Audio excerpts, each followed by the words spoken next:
O Ítalo mandou assim: boa noite. Qual seria um bom café da manhã para um endomorfo? Onde eu faço a refeição? As pessoas perguntam muito disso. E eu vou melhorar essa pergunta dele. Doutor Donato, Boa. existe um café da manhã para cada biotipo? Cara, vamos falar de forma populacional? Populacional, né? Porque o subtipo corporal é populacional, né? É uma classificação sem avaliar individualmente a pessoa, né? Então, o endomorfo, classicamente, ele tem mais gordura, ganha até massa magra, mas ele é mais cheio, né? Então, aí é o caso não do café da manhã específico, mas o contexto como um todo. Diário. Exato. Eu era endomorfo quando eu era moleque de 10 anos de idade e hoje em dia eu consegui passar de endomorfo para mesoendomorfo. Então você consegue cambiar de um processo... Por um controle de outro. anos dietético. Exato. Quem Então, vai olhar vai falar pro Júlio que ele é um ectomorfo, você por entendeu? exemplo? Exato.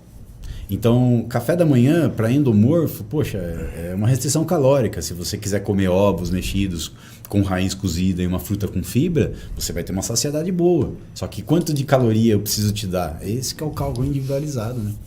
Se fôssemos para generalizar, eu diria que o café da manhã do endomorfo tem que ter mais proteína do que carboidrato. Concordo. E o café da manhã do ectomorfo mais carboidrato do que proteína. Concordo. Eu vou concordar com você de maneira científica. O endomorfo ele costuma ter uma resistência periférica à insulina maior e ele costuma fazer uma coisa chamada síndrome do alvorecer ou fenômeno do alvorecer, que é uma piora da resistência periférica à insulina matinal, das 5 às 8 da manhã. Uma das razões para você realmente favorecer o consumo de proteína pela manhã. Eu vejo uma extrema necessidade dos gordos em comer mais à noite do que de dia. Da É tarde pra verdade, noite eles é verão. morrem de fome. Sim. O Maurício mesmo é um cara que tem problema à noite, né, Maurício? Eu vejo vários eu gordos passo falando que passaria desesperadamente. o manhã até almoço sem comer Esse- nada. A maioria dos obesos. A Esse aqui, maioria. o Esse é o Donato. Eu não como de esse é o manhã. candidato do jejum intermitente. Eu não sabe? posso. É, não, com Esse é o certeza. candidato. É a primeira coisa que eu vejo é isso.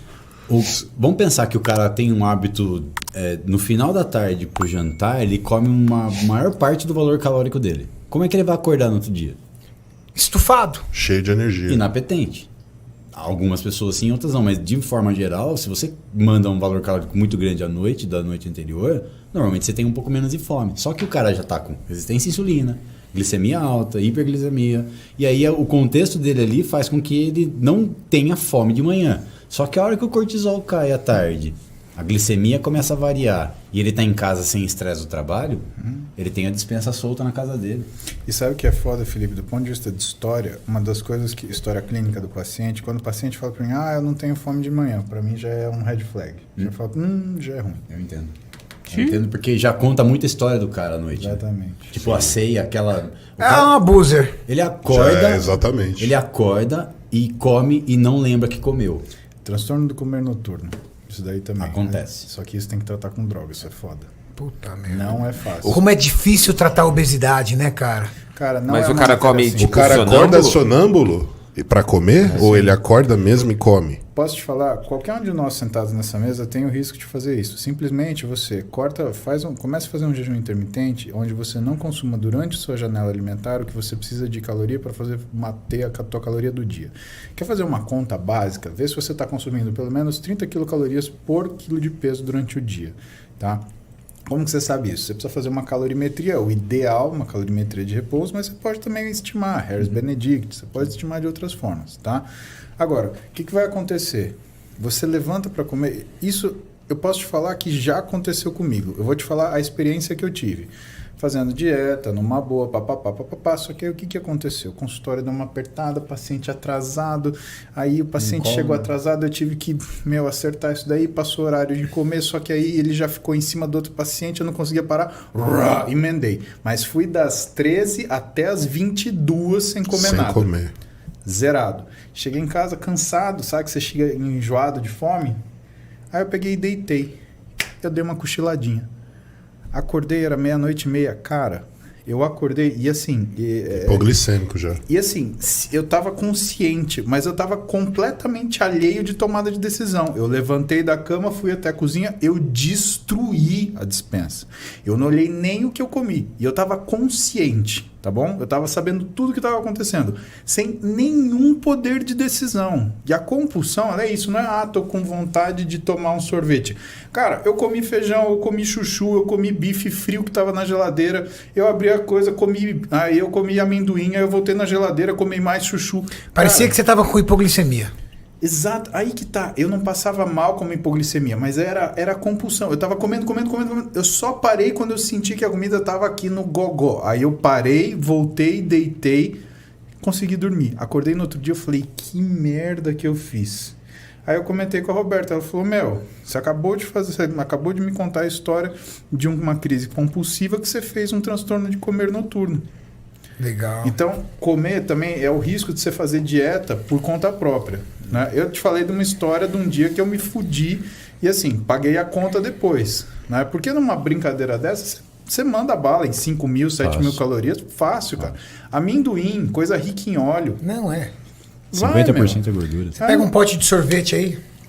Nossa, vai fácil. E quando a galera fala de restrição calórica, se você pegar o 30 calorias para um cara de 100 quilos, tem cara que, se ele comer 3.000 calorias de forma controlada, ele perde peso. Sim. Porque ele tá comendo 7, 8.000, o pote de sorvete, a pizza sozinho. Então, mas você vai me dar uma dieta de 3.000? Eu falei, Exatamente. cara, você come mais do que isso. Então eu vou te balizar em 3.000 pra você não passar fome. É o começo da história. Já vi muito gordinho falar isso. Nossa, mas é muita comida.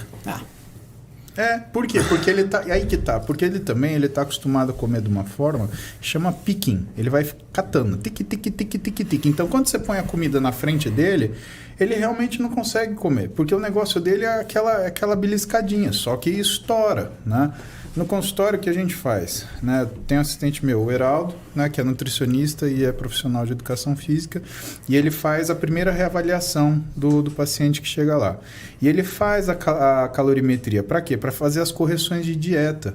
Então, o que a gente percebe? A gente percebe que esse cara ele tem sintoma de um nível de gasto calórico basal que é abaixo daquilo que a gente espera. Então, quando a gente pega o paciente e ele tem, por exemplo, um gasto calórico basal abaixo de 30 quilocalorias por quilo de peso, é um cara que a gente sabe que a gente não pode restringir. Porque se a gente restringir mais, esse cara ele vai fazer um shutdown de toda a função metabólica dele. Vai diminuir função de tireoide, vai diminuir função de hormônio sexual. Então a gente tem que trabalhar para quê? Para fazer com que ele consiga fazer a dieta. E aí é aquilo que o Felipe falou, é o paciente que você tem que entrar numa situação de negociador. Então a gente tem que fazer assim, assado. E a gente tem que contar com essa relação franca de profissional e paciente. Por quê? Eu não sei a experiência do Felipe, mas lá no consultório, por exemplo, tem muito paciente que do nada começa a dar resultado só depois de 4 meses de acompanhamento. 4 meses não funciona nada. 18% de gordura, 17, 19, 18, 17, 19, 21. De repente dá 4 meses, 14. Você fala, o que está acontecendo? Não, é que eu vi na televisão o cara pesando, eu não pesava. E a gente fala em toda consulta, é para pesar. O olho... Não, mas eu sei quanto que é. Pô, legal o teu olho, né? Além de medir corrente eletromagnética, ele mede massa. Né? Olho biônico.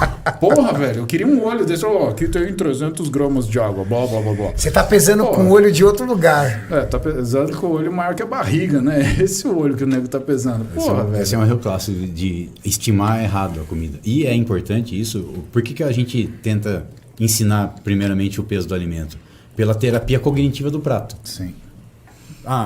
Quando você coloca lá, o cara fala, nossa, mas você tá me colocando macarrão, 100 gramas de macarrão, é muito. Eu dou risada, porque não é muito. Ele não tem noção do peso.